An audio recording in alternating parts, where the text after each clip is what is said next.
وہ اپنی آنکھوں پر گلاسیں لگاتی، لڑکوں کے دلوں کو دھڑکاتی، ہر چیز کو نظر انداز کرتی اپنے گروپ کی طرف گئی۔ ہائے! عرش اسے دور سے دیکھتی۔ اس کی دوست نے اسے پرجوشی سے پکارا۔ ہائے! جواباً وہ بھی گرمجوشی سے ملی۔ یار ہم سے بھی مل لو۔ یہ آواز ان کے دوست آہل کی تھی۔ ہا ہا ہا۔ بابا ٹوس بھی جیلس بیبی عرش نے اس کے گال کھینچے تھے۔ یار مت کیا کرو ایسے، اس نے معصومیت سے کہا۔ اس کے معصومیت سے کہنے پر وہ کھلکھلائی۔ اوکے اوکے نہیں کرتی۔ اس نے ہاتھ اٹھائے۔ اچھا وہ کل کون تھا جو تمہیں اس طرح سب کے سامنے لے کر گیا تھا؟ اتنا اچھا تم ڈانس کر رہی تھی۔ ہاں اس نے رنگ میں بنگ ڈال دیا۔ چھوڑو، تھا فضول انسان، ایویں روب ڈالنے آ گیا تھا۔ وہ اس کا ذکر نہیں کرنا چاہتی تھی۔ تو پھر تم آج آ رہی ہو پارٹی میں؟ نمل نے پوچھا۔ آف کورس، یہ بھی کوئی پوچھنے والی بات ہے؟ ہم ہی پارٹی کی رونق بڑھاتے ہیں اور میں نہ جاؤں ایسا ہو سکتا ہے؟ تم نے کس ڈانس اکیڈمی کا پتہ کیا؟ تم نے کسی ڈانس اکیڈمی کا پتہ کیا؟ اس نے مڑ کر آہل سے پوچھا۔ ہاں پتہ کیا ہے، اس شہر کے سب سے فیمس اکیڈمی ہے، وہ آر کے نام سے ہے، اس نے بتایا۔ کیوں ڈانس اکیڈمی جوائن کرنا چاہتی ہو؟ اتنا اچھا تو تمہیں آتا ہے؟ نمل نے الجھن سے پوچھا۔ ارے کچھ نہیں یار، میں بس اس میں ڈگری لینا چاہتی ہوں، اس لیے پوچھا۔ چلو جیسے تمہاری مرضی۔ وہ لوگ چلتے چلتے کلاس کے سامنے آئے۔ یار کس بورنگ جگہ لے آئی ہو، انہوں نے نمل کو گورا۔ بس کرو عرش، پورا 1 ویک ہو گیا اور تم نے 1 بھی کلاس نہیں لی، اور نہ ہم دونوں کو لینے دی ہے۔ پیپرز سر پر ہیں اور ہمارے گروپ نے 1 بھی لفظ نہ پڑھا اور نہ ہی کوئی کوئز دیا ہے، ایک اسائنمنٹ دی ہے وہ بھی کسی کی محنت چوری کر کے۔ اس نے اسے شرم دلانا چاہی۔ اوف یار کیا فائدہ یہ چونچلے کرنے کا جب مفت میں نمبر مل جانے ہیں۔ تو اس نے ناک سے مکھی اڑائی۔ کیا چل رہا ہے تمہارے دماغ میں؟ عرش جلدی سے بکواس نے مشکوک نظروں سے اسے دیکھا۔ آہل کیا تم بھی وہی سوچ رہے جو میں سوچ رہی ہوں؟ اس نے آہل کی طرف شیطانی چمک لیے پوچھا۔ بالکل، اس نے بھی چمکتی آنکھوں سے جواب دیا۔ یہ تو تم دونوں کیا کھچڑے پکا رہی ہو؟ بتاؤ مجھے بھی، تم ابھی بچی ہو۔ اس نے اس کے کھلے بال بگاڑے۔ عرش اس نے دانت پیسے اور اپنے اسٹریٹ کیے بالوں کو ہاتھ سے سنوارنے لگی۔ ہاں ہاں ان دونوں نے کہہ کر لگایا۔ وٹ ایور گائز، کلاس سر نے انہیں کلاس سے باہر اونچا کہہ کر لگاتے کڑک انداز میں پوچھا۔ آ گیا ہٹلر کا جانشین؟ اسے دیکھ کر عرش نے آہل کے کان میں کہا۔ نتھنگ سروائیو اور گوئنگ ٹو کلاس، نمل نے کلاس کی طرف اشارہ کیا۔ دین گو، سر نے سخت لہجے میں کہا تو وہ عرش کا ہاتھ پکڑ کر کلاس میں داخل ہوئی۔ وہ تینوں لاسٹ سیٹس پر بیٹھے۔ یہ سب تمہاری وجہ سے ہوا ہے، نہ تم کہہ کر لگاتی نہ سر ہمیں کلاس میں جانے کا بولتے۔ آہل عرش پر تپا۔ مجھے کیا پتہ تھا کہ وہ خڑوس سے سر کلاس سے باہر آ جائے گا۔ Good morning class. اتنے میں سر کلاس میں داخل ہوئے۔ آ گیا ایک اور جانشین ہٹلر کا اپنا درس دینے، اس نے آہل کے کان میں کہا۔ لیکچر سٹارٹ کرنے سے پہلے میں آپ سب کو بتاتا چلوں کہ آپ لوگوں کے مڈز اگلے ویک سے سٹارٹ ہو رہے ہیں، اس لیے آپ لوگ اپنی تیاری شروع کریں، اور اگر کسی کو میرے سبجیکٹ کے کسی بھی ٹاپک میں کوئی مسئلہ ہے یا کوئی ٹاپک رہ گیا ہو تو آپ لوگ مجھ سے کنسلٹ کر سکتے ہیں۔ اوکے یس سر، چلیے پھر آج اپنے لیکچر کی طرف چلتے ہیں۔ سر نے لیکچر دینا شروع کیا، جبکہ وہ دونوں ایک دوسرے کی شکلیں دیکھ رہے تھے، کیونکہ اتنی جلدی میٹس ہوں گے ان کو اندازہ نہیں تھا۔ اسی لیے میں کلاس میں نہیں جاتی، کیونکہ یہ لوگ روز کوئی نہ کوئی منحوس خبر دینے آ جاتے ہیں، عرش نے کلاس سے نکلتے کہا۔ اس کو چھوڑ، اب یہ بتاؤ کہ کرنا کیا ہے؟ 1 ویک میں تو آدھا سلیبس بھی تیار نہیں ہونا، نمل نے پریشانی سے کہا۔ مائز تو ہو ہی جائیں گے، لیکن اکنامکس کیسے تیار کریں گے؟ چشمش تو ہے بھی جلاد، اس نے اچھے بھلے اسٹوڈنٹ کو فیل کر دینا ہے۔ ہم کیا چیز ہیں، اور اگر میں پہلے سیمیسٹر میں ہی فیل ہو گیا نا تو بابا نے جوتے مارنے ہیں۔ آہل نے خود کو جوتے کھاتے تصور کر کے جرجریلی سیریسلی آہل، عرش نے بیچگینی سے کہا۔ ہاں کیونکہ مجھے بابا نے ہر آزادی دی ہے، بس یہ والی نہیں ہے، اس نے افسوس سے کہا۔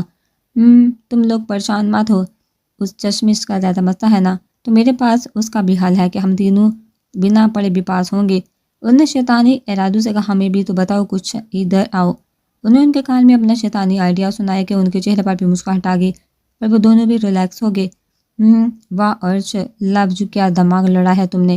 نمن نے باقاعدہ اس کے گال پاٹ کس کرتے اس کی تعریف کی۔ چلو اب میرا مزید کوئی بری خبر سننے کا منہ نہیں ہے، اس لیے میں تو جا رہی ہوں۔ لانگ ڈرائیو پر اگر آنا ہے تو موسٹ ویلکم۔ انہیں کہہ دی تو وہ پارکنگ کی طرف چل گئی۔ رکو یار، ہم بھی آ رہے ہیں۔ وہ دونوں بھی اس کے پیچھے پیچھے بھاگے۔ اس کے جانے کے بعد سے وہ اپنے کمرے سے نہیں نکلی تھی۔ اسے اپنی سانسوں سے اس کی سانسوں کی مہک ابھی تک آ رہی تھی۔ اس کا لمس اسے ابھی بھی اپنی کمر کوہنی گھٹنے ہونٹ پر محسوس ہو رہا تھا۔ اس کے لمس کو مٹانے کے لیے اس نے اپنے زخم کی پرواہ کیے بغیر شاور بھی لے لیا تھا تاکہ اس کے لمس کو اپنے جسم سے مٹا کر پانی میں بہا سکے، لیکن وہ ناکام رہی تھی۔ وہ اپنی سانس سے اس کے اندر اڑیل کر گیا تھا، پھر وہ کیسے اس مہک سے جان چھڑوا پاتی؟ وہ کچھ نہ کر کے بھی خود کو گناہ گار تصور کر رہی تھی۔ وہ نامحرم تھا اس کے لیے، وہ کیسے اس کے اتنے قریب آ سکتا تھا؟ یہی بات اس کا دل، اس کا زمین اسے باور کروا کر اسے گناہ گار محسوس کروا رہا تھا۔ وہ اسے ملنے بھی نہیں گئی تھی، اس ڈر سے کہ کہیں وہ باہر نہ ہو، لیکن کب تک وہ اندر کمرے میں چھپ کر بیٹھ سکتی تھی؟ اس لیے وہ اپنے دل کو مضبوط کرتی کمرے میں آئی۔ السلام علیکم، اس نے سر جھکا کر ادب سے سلام کیا۔ وعلیکم السلام، بچے تم کب آئی؟ کیا چھٹیاں ہو گئی ہیں؟ انہوں نے اس کے سر پر پیر رکھ کر اس کی اچانک آمد پر پوچھا۔ نہیں دا، ابھی چھٹیاں نہیں ہوئی، میں بس ٹھیک نہیں تھی تو ہارب سے کہہ کر ان کے ساتھ گھر آگے۔ وہ بھائی کہتی کہتے رکی کیونکہ وہ اسے کمرے میں داخل ہوتے دیکھ چکی تھی۔ اسے دیکھ اس کا دل زور زور سے دھڑکنے لگا تھا۔ کیا ہوا بچے؟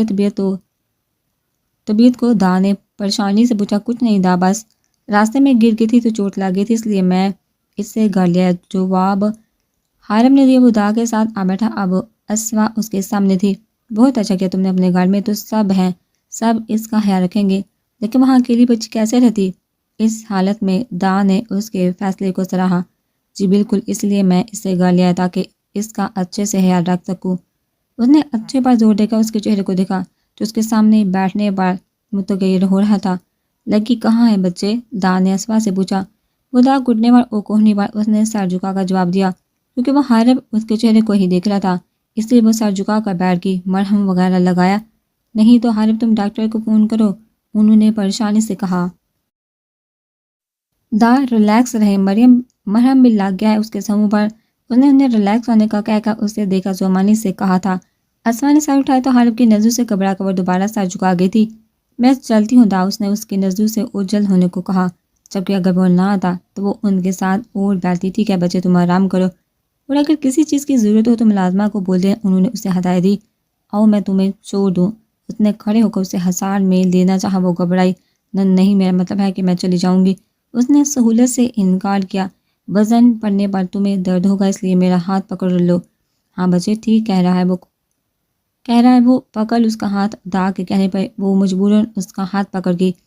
اس کا ہاتھ پکڑتے ہارب نے اس کے کندھے پر ایک ہاتھ رکھا اور دوسرے سے اس کا ہاتھ کمرے سے نکل کر اس نے اچانک سے گود میں اٹھایا اور سیڑھیاں چڑھنے لگا۔ اسوا نے اس کے سینے پر ہاتھ مارا۔ وہ تو باہر نکلتے ہی اس کا ہاتھ چھوڑنے والی تھی، لیکن وہ اسے سے پہلے ہی اسے گود میں اٹھا چکا تھا۔ اس نے اس کے نرمی سے ہاتھ کو مسکرا کر دیکھا جو وہ مزاحمت کے طور پر اس کے سینے میں مار رہی تھی، لیکن وہ ایک مضبوط کثرت جسم کا حامل بھرپور مرد تھا۔ اسے اس کے نرم اور نازک ہاتھ کے مکے سے بھلا کیا فرق پڑتا تھا؟ اس لیے وہ اس کی مزاحمت پر مسکراتا اسے کمرے میں لا کر بیڈ پر بٹھایا۔ اس کے بٹھانے پر خود میں سمٹی اپنے گیت دوپٹہ ٹھیک کرنے لگی۔ بے فکر رہو، کچھ نہیں کروں گا۔ اس کے سامنے بیٹھا اس کا ہاتھ پکڑا۔ پلیز چھوڑیے میرا ہاتھ، اس نے اپنا ہاتھ چھڑوانا چاہا۔ پہلے بتاؤ کہ نیچے کیوں گئی؟ پتہ ہے نا کہ زخم ابھی تازہ ہے اور چلنے سے وہ ہورا ہو جائے گا۔ اگر جانا ہی تھا تو مجھے بلا لیتی، میں تمہیں اپنی گود میں اٹھا کے لے جاتا، اس نے نرمی سے کہا۔ بس کریں، کیا گود لگا رکھا ہے؟ میں بچی ہوں جو آپ ایسا کرتے ہیں، اس نے غصے سے کہا۔ اب اس کے برداشت کی حد تھی، بچی تو نہیں رہی، یہ تو اب مجھے بھی معلوم ہو گیا ہے، اس نے اس کے کھلتے سراپے کو گہری نظروں سے دیکھتے کہا۔ وہ سرخ پڑی غصے سے اپنی کلائی چھڑوانے لگی۔ یہ تب تک نہیں چھوٹے گی جب تک میں خود نہ چھوڑنا چاہوں، اس نے اس کی کلائی کو کھینچ کر اسے اپنے پاس کرتے اس کی آنکھوں میں دیکھ کر کہا۔ اسوا کی آنکھوں سے آنسو موتی کی سوئے بہنے لگے۔ حارب نے اس کی آنکھوں میں ٹھہرے موتیوں کو نیچے گرنے سے پہلے اپنی مٹھیوں میں کسی قیمتی چیز کی طرح سمیٹا۔ کیا تمہیں میرا چھونا برا لگتا ہے، یا میرے پاس یا میرا تمہارے پاس آنے سے تمہارے دل کو کچھ ہوتا ہے؟ اس نے نرمی سے اس کے آنسو صاف کرتے پوچھا۔ آپ نامحرم ہیں، آپ کا چھونا مجھے برا لگتا ہے، اس لیے آئندہ میرے قریب مت آئیے گا۔ اس نے غصے سے چلا کر کہا، ٹھیک ہے، پھر اس کا بندوبست میں جلدی کرتا ہوں، لیکن تمہارے پاس آنے کا، تمہیں محسوس کرنے کا، تمہارے دل کو دھڑکانے کا، تمہاری سانسوں کو پینے، تمہارے پور کو اپنے ہونٹوں سے محسوس کرنے کا حق صرف اور صرف حارب مرزا کو ہے، اور کسی کو نہیں۔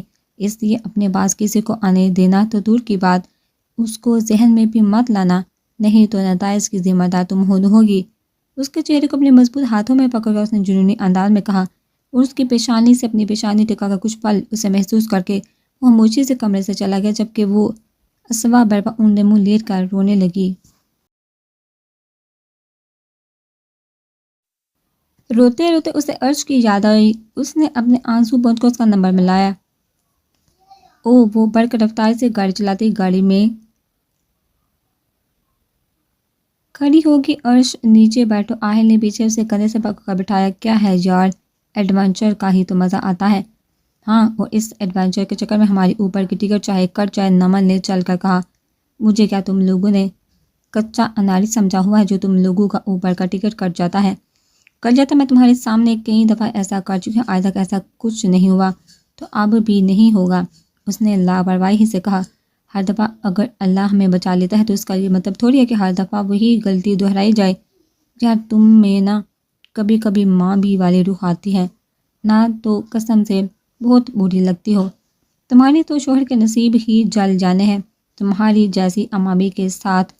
میں اب ایسی بھی نہیں ہوں، مجھے بس ابھی مرنا نہیں ہے، ابھی تو مجھے ساری دنیا گھومنی ہے، اپنی خواہشات پوری کرنی ہے، اور پھر ایک عدد لڑکا بھی تو پھنسانا ہے۔ اس نے آنکھ ماری۔ ہو تو جناب کے یہ ارادے ہیں، دیکھو یہ کتنی گنی مسنی بنی رہتی ہے، اور اس کے ارادے تو چیک کرو۔ کوئی پھنس ہی نہ جائے۔ اسے دیکھ کر ہی لڑکے بیچارے کوسوں دور بھاگتے ہیں، اور یہ چلی ہے لڑکا پھنسانے۔ آہل نے اس کا مذاق اڑایا۔ تم جیلس ہو رہے کیونکہ میں نے تمہیں جو لفٹ نہیں کروائی؟ اس نے اپنی آنکھیں نچائی۔ جلتی ہے میری جوتی، بلکہ وہ بھی کیوں جلے جب لڑکیاں مجھ سے دوستی کرنے کے لیے ترسی ہیں؟ تمہیں کیا پتا کتنی لڑکیاں اس لک پر مرتی ہیں؟ اس نے فخر سے کہا۔ تمہاری شکل ہے ہی اتنی ڈراؤنی کہ بیچاری دیکھ کر ہی ڈر جاتی ہیں، اور پھر ڈر کے مارے اللہ کو پیاری ہو جاتی ہے۔ اس نے بھی جوابی کارروائی کی۔ ہاں ہاں ہاں، عرش کا جاندار قہقہ گونجا۔ دونوں نے اسے غر دیکھا تو وہ ایک ہاتھ سے ڈرائیونگ کرتی دوسرے ہاتھ کی انگلی ہونٹوں پر رکھ گئی، لیکن مسکراہٹ ابھی بھی اس کے چہرے پر تھی۔ تم اب میری بےعزتی کر رہی ہو نمل کی بچی، اس نے دانت پیسے ہیں، نہیں تو تمہیں اب پتہ چلا کہ تمہاری بےعزتی ہوئی، حالانکہ میں تو یہ کام کب کی سر انجام دے رہی ہوں۔ اس نے مصنوعی حیرانگی سے کہا۔ عرش نے موبائل پر آپو کا نمبر دیکھا، انہیں چپ رہنے کا کہا۔ وہ اپنی جان سے پیاری آپو کو ہائے کہا، لیکن اس کے رونے پر وہ پریشان ہوئی۔ آپو، آپ رو رہی ہیں؟ کیا ہوا آپ کو؟ کسی نے کچھ کہا ہے کیا؟ اس نے پریشانی سے ایک کے بعد ایک سوال کیا۔ جس طرح طوطے کی جان جن میں ہوتی ہے، اسی طرح اس کی جان اپنی آپو میں تھی۔ وہی تو اس کا واحد رشتہ تھا جس سے وہ کھل کر بات کر لیتی تھی، جس کے لیے وہ ایک الگ ہی عرش ہوتی تھی۔ وہ اس سے 2 منٹ چھوٹی تھی، لیکن عرش اسے آپو ہی کہتی تھی۔ کیا ہوا ہے آپو، بتائیے تو صحیح۔ ایسے میں پریشان ہو رہی ہوں۔ اس کی طرف سے مسلسل خاموشی اور رونے پر اس نے پریشانی سے پوچھا۔ مجھے درد ہو رہا ہے، اس نے اصل وجہ کو چھپا کر کہا۔ درد تو اسے ہو بھی رہا تھا، لیکن رونا تو اسے اس کی وجہ سے آ رہا تھا۔ کہاں درد ہو رہا ہے آپو؟ ابھی آپ کو لینے آتی ہوں، اس سے خود ہی سوال جواب کرتی وہ پوچھ رہی تھی۔ میں گھر ہوں، اس نے روتے بتایا۔ آپ رونا بند کریں، میں ابھی آ رہی ہوں، ٹھیک ہے؟ اب آپ نے رونا نہیں ہے۔ اسے رونے سے باز رکھتی وہ موبائل رکھ گئی۔ کیا ہوا اسوا؟ آپو کو نمل اور آہل اس کو دیکھا اسے آپو کہتے تھے۔ پتہ نہیں یار، روئے جا رہی ہیں، کہتی ہیں درد ہو رہا ہے۔ اس نے انہیں بتا دے گاڑی کی سپیڈ تیز کی۔ گاڑی کالج کے سامنے روکا، اس نے انہیں بائے بولا اور گھر کی طرف روانہ ہو گئی۔ جلدی سے گاڑی سے نکل کر بغیر دروازے کو بند کیے وہ دوڑتے اس کے کمرے میں گئی۔ کیا ہوا آپو؟ وہ اونڈے منہ لیتی رو رہی تھی کہ عرش کی آواز پر اٹھی اور اس کے گلے لگے رونے لگی۔ آپو، اس نے اس کی کمر سے ہلائی اور علیحدہ کر کے اس کے آنسو پونجے۔